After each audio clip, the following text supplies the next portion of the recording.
So, take you back to that night. I mean, what do you want to know? What do you remember most clearly?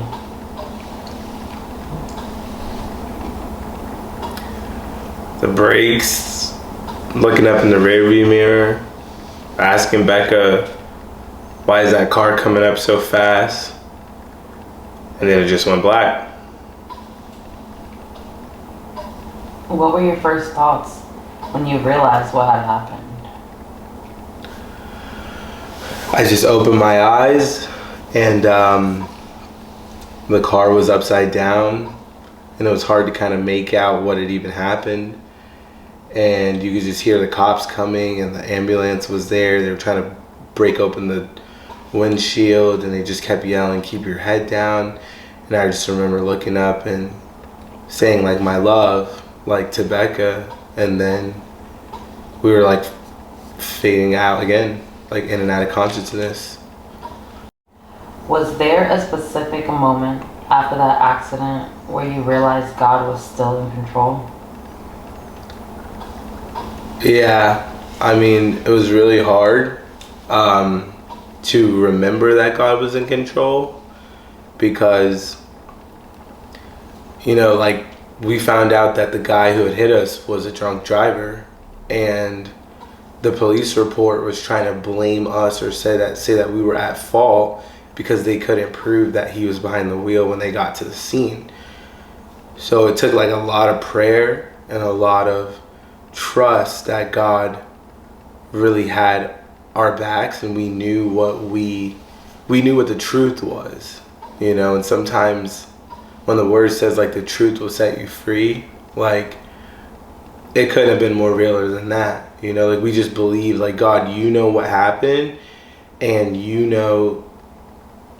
know that you're gonna avenge us in this situation. In what ways do you see the themes of pain, faith, and redemption from this accident reflecting in your music? I mean, just like if you can overcome, you know, every day waking up with a broken collarbone and a broken jaw and still finding like joy. I mean, to me, it's like everything that we do in the music and in the ministry from here on out is just proof that there's a purpose for why we're doing it. Like God has a bigger reason for why we're still here. And so every song, every session, every episode, every album, everything that ever comes beyond this point is aligning itself with that purpose. Now the greater picture of that, I don't necessarily know what that is right now, but I know if we just keep going, eventually we'll find it out, you know? Yeah. And with your wife being with you, how did this event change your relationship with your wife and your understanding of marriage?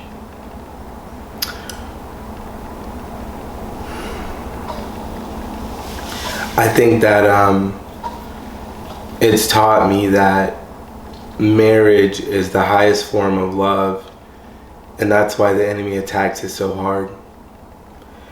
You know, like Becca and I had just got off the prayer line, like doing ministry in marriage, doing what God called us to do, and this happened the same night. You know, it's not like we were out, you know, doing something that we're not supposed to be doing and it happened to